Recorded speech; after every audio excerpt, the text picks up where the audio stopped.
eh, cuman aksi yang terus saya lihat setiap bencana itu, bencana kasih sembako itu aja. Bencana kasih sembako itu tidak menyelesaikan bencana. Itu malah menurut saya itu lebih mensupport mensupport bencana itu selalu ada supaya bisa ambil peluang gitu terus. Nah, Peluang apa? jangan.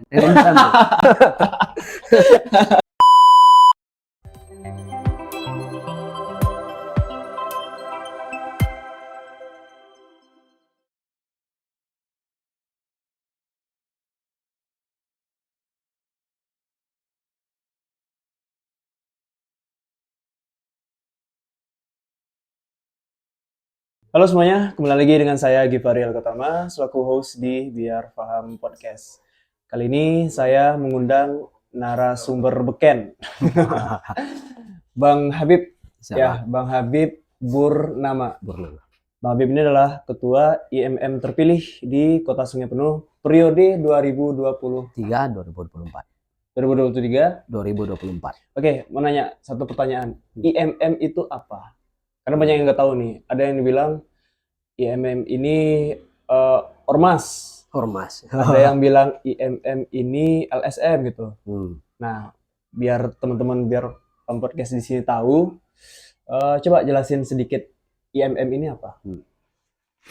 Mungkin sedikit saya perkenalkan diri terlebih dahulu. Nama saya Habib Burnama, selaku Ketua IMM Kota Sungai Penuh terpilih periode 2023-2024. Oke. Nah, ini sedikit penjelasan tentang IMM. IMM itu adalah suatu organisasi.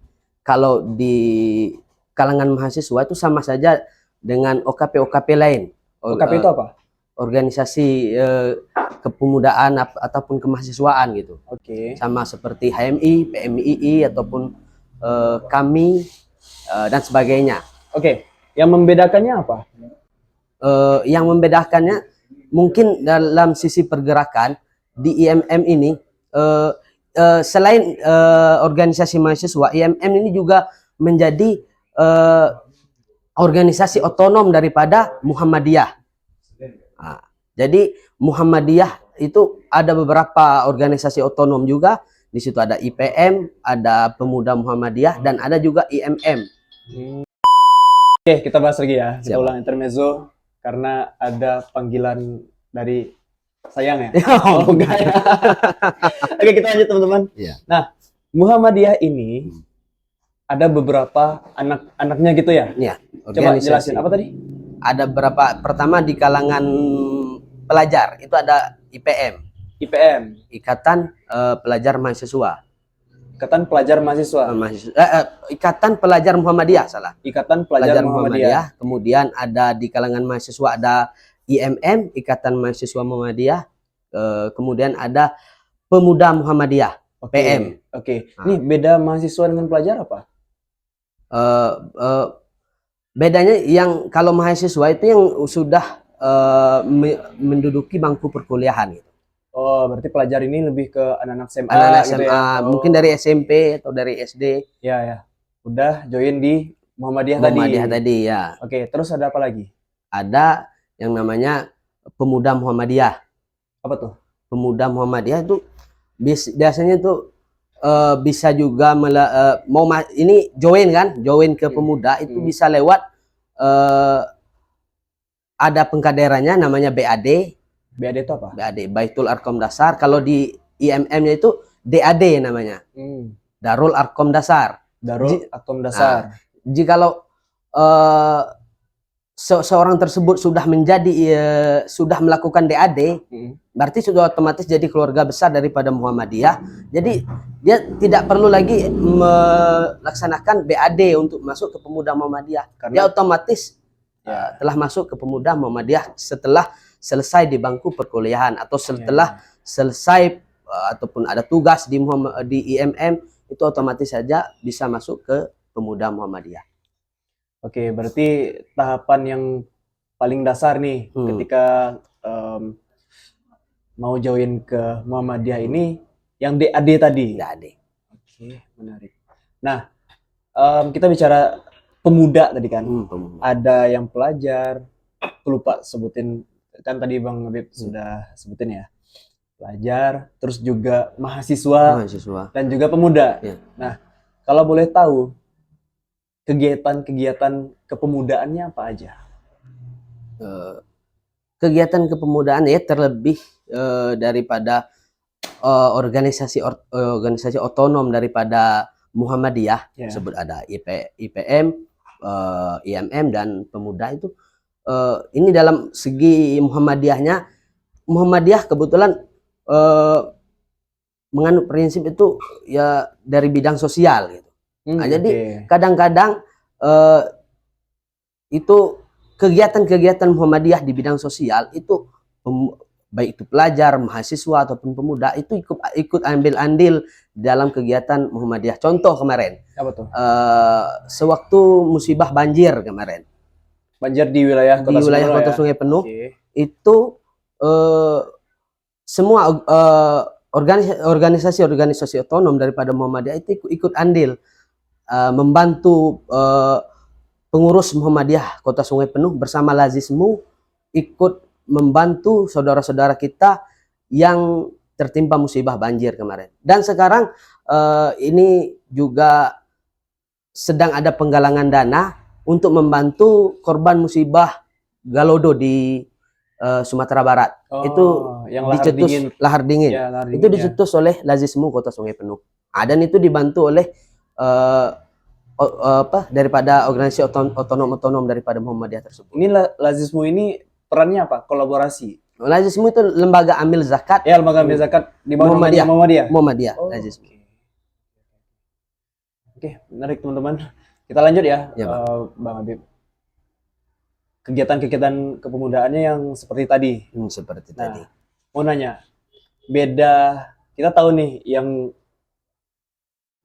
organisasi besar, organisasi Islam besar yang ada di Indonesia itu ada dua. NU sama Muhammadiyah. Dan Muhammadiyah.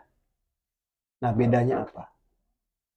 Mungkin secara spesifik, secara filsuf bisa disampaikan ke sini teman-teman biar paham podcast yang Bang Habib tahu gitu. Ya ini sepengetahuan saya. Daripada dua organisasi Islam terbesar di Indonesia itu adalah Muhammadiyah dan NU. Ya mungkin dalam segi pemahaman daripada agama mungkin sama. Mungkin secara gimana bilangnya? Secara penerapannya aja yang beda. Nah, nanti ya baik itu pada Muhammadiyah ataupun NU itu setahu saya ini pendirinya Kiai Haji Ahmad Dahlan sama Kiai Haji Hasyim Asy'ari itu berguru pada guru yang sama. Siapa gurunya? Saya kurang tahu juga. Kurang tahu ya. Nanti bisa di komen di komen siapa yang bisa berguru sama. Bedanya Kiai Haji Hasyim Asy'ari itu bergerak di wilayah-wilayah pelosok-pelosok di desa-desa. Dan Kiai Haji Ahmad Dahlan bergerak di perkotaan itu di Jogja waktu itu. Ini mungkin dan juga di Muhammadiyah itu ada namanya pergerakan yang lebih ditekankan kepada bidang sosial gitu. Sosial kemasyarakatan. Contoh sesuai yang disampaikan tadi di awal ya. Di awal tadi. Ke bidang sosial tadi. Sosial. Muhammadiyah punya panti, bergerak di bangun panti asuhan, rumah-rumah sakit. Muhammadiyah juga banyak, dan Muhammadiyah juga mementingkan di bidang pendidikan. Hampir di seluruh wilayah Indonesia, di seluruh provinsi, Muhammadiyah mempunyai universitasnya.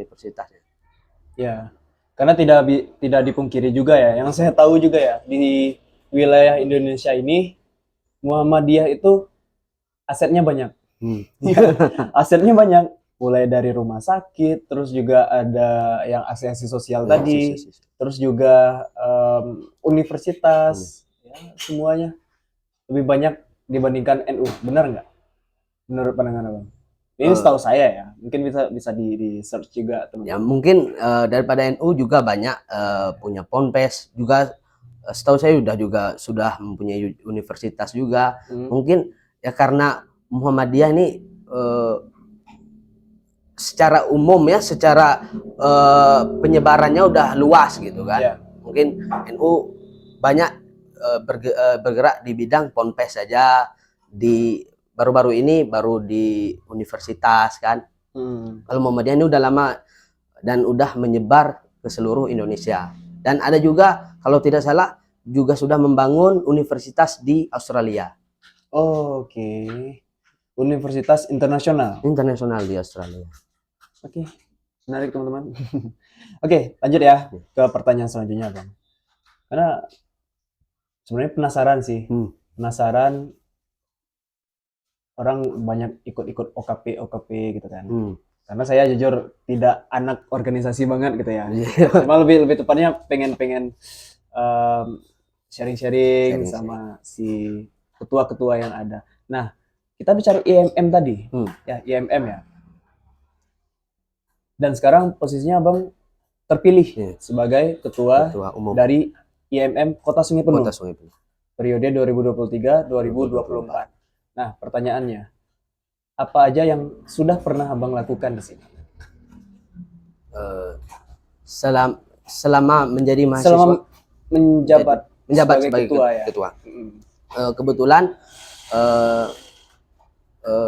untuk program masih sekarang sedang berjalan beberapa, mungkin pergerakannya lebih kepada diaspora kader ke berbagai macam tempat, dan insya Allah kedepannya akan dijalankan kepemimpinan ataupun kepengurusan ini. Yang jelas IMM di Kota Sungai Penuh, mungkin ada yang bilang, wah di mana IMM Kota Sungai Penuh, udah lama nggak kelihatan gitu kan.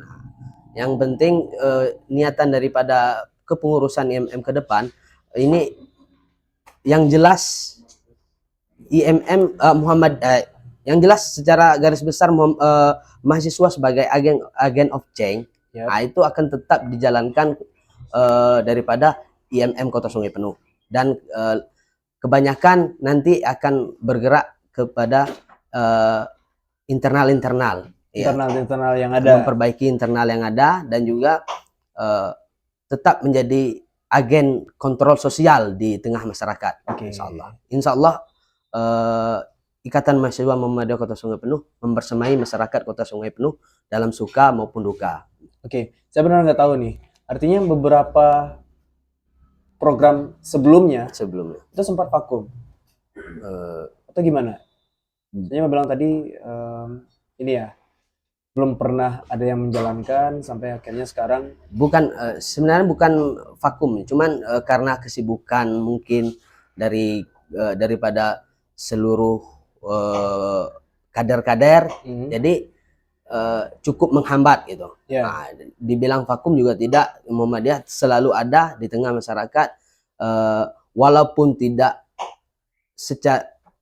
tidak nampak secara kasat mata, cuman insya Allah setiap contoh aja musibah terjadi di kota. Tadi kan perannya kolaborasi dengan Lazismu tadi ya. Walaupun mungkin secara terlihat secara kasat mata nggak terlihat gitu, cuman Muhammadiyah IMM terlebih selalu ada untuk masyarakat Kota Sungai Penuh. Nah, selama menjabat nih, mau nanya, mungkin bisa disipil ke teman-teman biar paham podcast di sini visi misi apa enggak? Terus terang sudah lupa? Masih ingat. Dan ini sebagai juga motivasi pada diri secara pribadi. Yang jelas untuk IMM ke depan, saya merencanakan itu juga banyak agenda-agenda besar yang akan dilaksanakan oleh IMM ini tadi. Yang jelas IMM PC IMM Kota Sungai Penuh itu mempunyai misi, mempunyai banyak kader, dan juga kader yang sesuai daripada trilogi IMM itu, yang bergerak religiusitas, religiusitas. Kemudian sosial Sosial. dan juga intelektualitas. Nah, jadi itu pergerakan lebih kepada keagamaan, sosial dan juga kepada Intelektual tadi. intelektual di kampus. Kebetulan kita kan mahasiswa, harus intelektual, Harus kritis ya. harus kritis. Sikat aja ya. Ya, balik lagi. Selama Bang menjabat, mungkin visi misinya yang tadi ada 3 trilogi tadi ya. 3 trilogi. Sejauh ini apa tantangan yang Bang Habib hadapi selama menjadi ketua dari IMM Kota Sumut? Mungkin kalau untuk tantangan, Ya, challenging. challenge ya, terlebih challenge karena kurang pergerakannya beberapa tahun ke belakang itu juga menjadi tantangan bagi kepengurusan saat ini. Dan juga ya mungkin ada sedikit banyak sedikit bisa dikatakan intrik lah, itu pemanis di dalam berorganisasi kan. Ada yang wajar-wajar kan, ada yang tidak sepemahaman. Nah, itu juga menjadi bukan semata-mata hambatan, cuman dijadikan sebagai pacuan untuk ke depan supaya lebih baik lagi ya, di tengah-tengah di internal saja. Iya. Hambatan cuma ada di internal, dan seperti yang saya katakan tadi juga mungkin kebanyakan kader-kader dari Ikatan Mahasiswa Muhammadiyah Kota Sungai Penuh sudah banyak yang menampaki jenjang karir gitu. Nah, jadi agak susah membagi waktu untuk aktif di organisasi dan juga untuk karir-karir secara pribadi. Ya, karena kesibukan setiap orang kan berbeda-beda. Sedangkan ini kan organisasi dan butuh regenerasi juga ya ke depannya. Siap. Nah, mungkin bisa di-spill ke teman-teman di sini cara pengkaderannya seperti apa? Kan tadi Bang Habib sempat membahas tentang DAD. DAD itu bagaimana tahapannya? Itu seperti yang saya katakan tadi, di IMM itu ada DAD, itu mungkin secara pengkaderannya itu sama saja seperti OKP lain, organisasi lain. Mungkin perbedaannya di situ lebih diperkenalkan dan ditekankan kepada apa yang melekat daripada Muhammadiyah. Contohnya perkenalan apa? Saya sekalian belajar juga ada tentang keislaman gitu kan. Ada materinya. Mungkin di tempat lain nggak mungkin ada kemuhammadiyahan. Jadi yang sejarah Muhammadiyah dan mungkin tujuan hidup daripada Muhammadiyah diajarkan, ditekankan di sana, dan juga yang lebih saya ambil bagaimana ke depan kita sebagai mahasiswa itu bisa survive dalam bidang karir, dalam bidangnya segala macam untuk tantangan yang jelas setelah menapaki jenjang perkuliahan. Sekarang kalau boleh tahu Bang Habib sedang kuliah? Alhamdulillah sudah selesai 2022 kemarin. 2022, dan sekarang masih menjabat sebagai ketua IMM tadi. Ini sebuah tantangan juga, Bang. Kita yang notabene sudah selesai di bangku perkuliahan, dan masih menjabat sebagai ketua daripada mahasiswa yang masih kebanyakan masih aktif. Itu jadi tantangan juga ya. Tentu kita harus ikut masuk lagi ke dunia kampus gitu kan. Nah, itu yang menjadi tantangan sebenarnya sih. Kalau ketumnya sudah tamat gitu. Dan nanti ke depan bakal ada lagi regenerasi yang baru ya. Jadi ketua umum. Saya semua ketua umum pasti akan selalu berharap generasi yang selanjutnya lebih baik daripada generasi sekarang. Balik lagi ke pertanyaan selanjutnya. Kita tahu bahwasanya organisasi Islam itu identik dengan yang namanya dakwah. Betul. Nah, apalagi di posisinya Muhammadiyah, NU dan lain-lain gitu. Betul. Mumpung sekarang kita membahas tentang Muhammadiyah ya teman-teman, dan juga khusus ke IMM. Nah, bagaimana IMM ini bisa penetrasi ke masyarakat untuk berdakwah?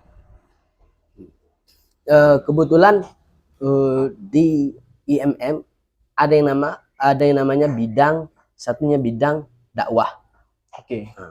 Ya, bergerak mungkin pergerakannya ke bidang dakwah sekarang menurut saya ini juga menjadi salah satu agenda ke depan. Nah, mungkin karena seperti yang Bang Fori lakukan sekarang ini, bergerak di YouTube.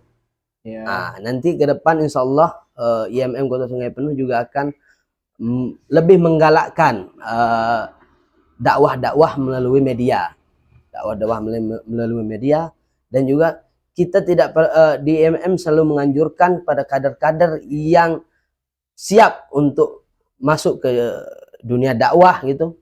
Nah, itu selalu kita tekankan untuk selalu membawa identitas daripada diri kita, identitas dari Muhammadiyah tersebut.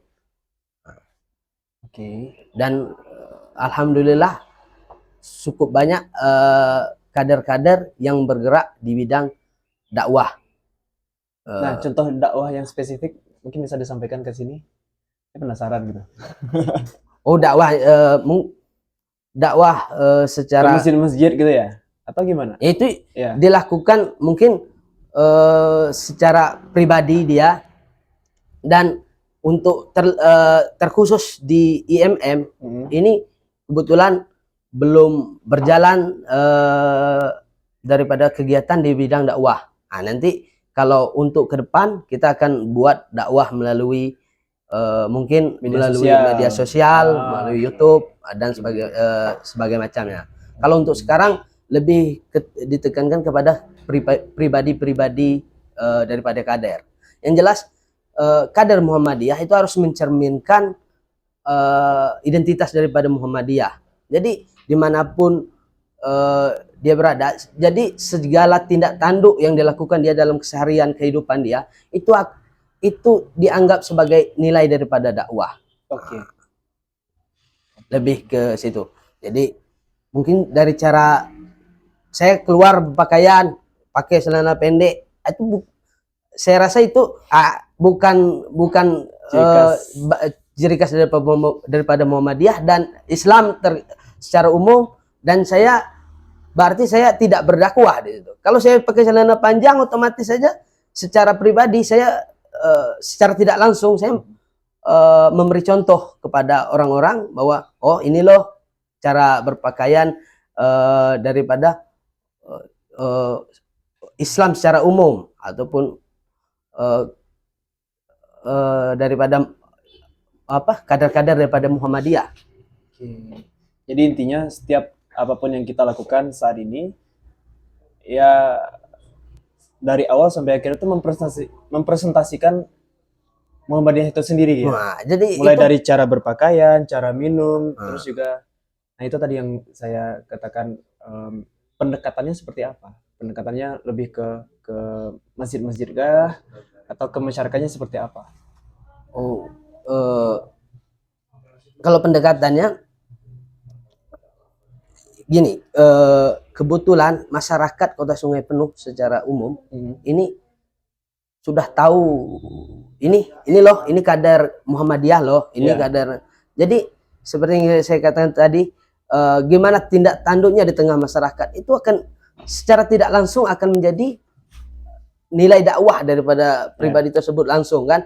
Sekarang dikarenakan saya banyak bergerak di sosial Muhammadiyah, jadi contoh di hamparan Rawang di tempat saya, Ya. orang tahu saya ini kader Muhammadiyah. Ya.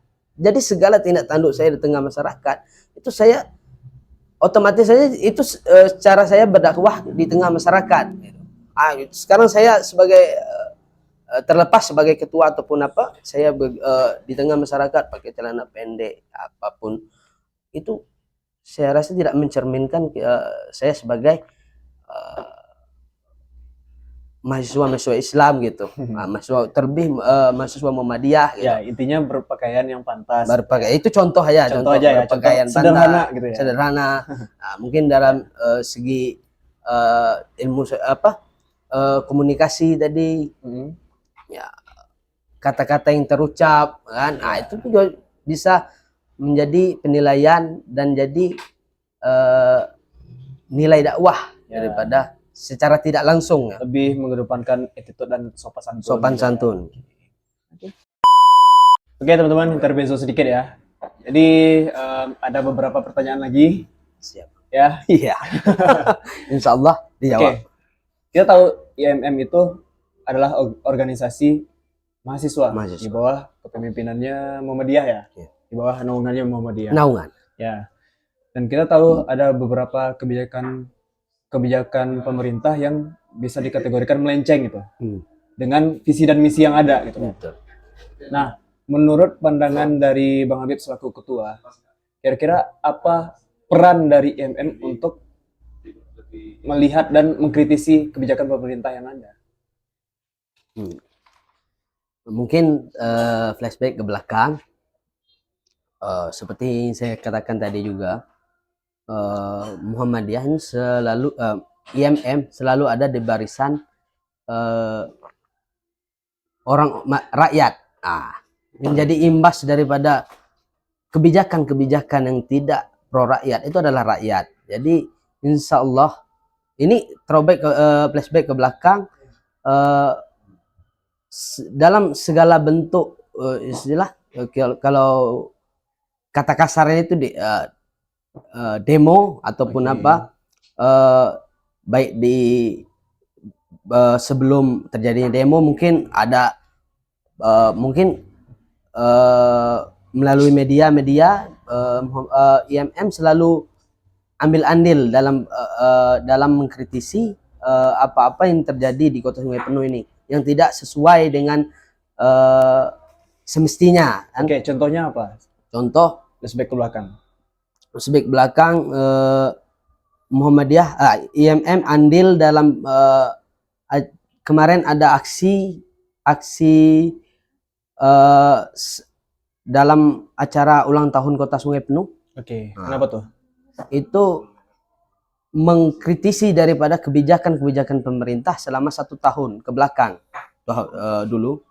Itu juga IMM Kota Sungai Penuh juga ikut hadir dalam aksi tersebut. Kita menuntut apa-apa yang menjadi visi dan misi daripada pemerintah Kota Sungai Penuh dulu yang kita anggap belum sesuai dengan realita yang terjadi sekarang. Contoh, mungkin saya lebih menekankan kepada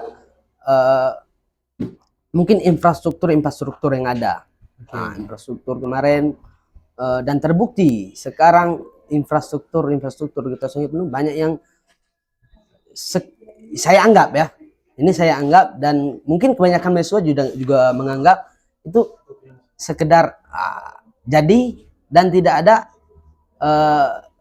istilah sama kayak ini orang bangun lift, bangun eskalator di tengah tempat kumuh, tempat banjir, apa aja. Kemarin Kota Sungai Penuh mengalami darurat sampah, sekarang darurat banjir. Di Tanah Kampung dan 3 Desa Tanjung di Rawang, di hamparan Rawang sampai sekarang masih banjir. Jadi saya anggap di sana ada pembangunan jalan, pembangunan ini itu hanya sekedar apa ya? Sama seperti pengibaratan tadi, membangun eskalator di tengah daerah kumuh gitu. itu nggak make sense ya, nggak masuk akal gimana pemerintah membangun image yang bagus di Kota Sungai Penuh sementara di sisi lain masih banyak daerah-daerah kumuh, masih banyak tempat-tempat yang masih dilanda banjir gitu. Itu masyarakat di sana bahkan hari raya kemarin masih banjir. Jadi orang-orang di sana lebarannya gimana? Mungkin yang ada rumah yang bertingkat mungkin bisa ngungsi ya. Ngungsi ke atas, ngungsi. Kemarin kalau waktu banjir besar kemarin itu banyak tempat ngungsi itu di gedung DPR di Simpang 3 itu. Ya. Itu juga jadi tempat pengungsian kemarin. Kalau ini sedikit aja hujan banjir, pasti banjir. Jadi belum ada langkah yang konkret daripada pemerintah kota dalam menangani banjir. Mungkin ke depan bisa di kerok, dan itu belum ada aksi gitu. Cuman aksi yang terus saya lihat setiap bencana itu, bencana kasih sembako itu aja. bencana kasih sembako itu tidak menyelesaikan bencana. Itu malah menurut saya itu lebih mensupport bencana itu selalu ada supaya bisa ambil peluang gitu terus. Peluang apa? Jangan. Oke, mungkin salah satu langkah kritis yang IMM ambil dengan mengikuti demo. Salah satunya aksi demo gitu ya. Oke, itu dia teman-teman. Dan terakhir ada nggak sih pesan-pesan untuk mahasiswa yang ada di wilayah Kota Sungai Penuh ini agar mungkin ke depan bisa join di IMM gini? Untuk mahasiswa di Kota Sungai Penuh itu satu pesan. Mungkin satu pesan. Apa tuh? Itu mahasiswa identik dengan kata-kata ini. Mahasiswa sebagai agent of change. Selama agen perubahan ya. Selama ini disalahartikan. Apa tuh? Selama ini dianggap sebagai misalkan saya di IMM. Saya nganggap agen of change itu mengganti agen, sekedar mengganti agen. Dari dulu seniornya si A, sekarang si B lagi yang jadi senior. Mungkin mindsetnya segeralah merubah mindset. Yang dimasukkan agen of change itu adalah agen perubahan. Dia harus ada ciri khas tersendiri, harus ada pergerakan tersendiri yang dapat memang merubah keadaan. Bukan sekedar kanda dinda ya. Senior ini sekarang saya jadi dinda, besok saya jadi kanda. Itu yang mungkin yang dianggap dalam perspektif mahasiswa sekarang itu sekedar itu. Kita akan merubah insya Allah perspektif daripada mahasiswa yang dimaksud dengan agent of change itu adalah yang memang dapat merubah dari yang idealis, jangan yang idealisnya waktu jadi mahasiswa saja. Setelah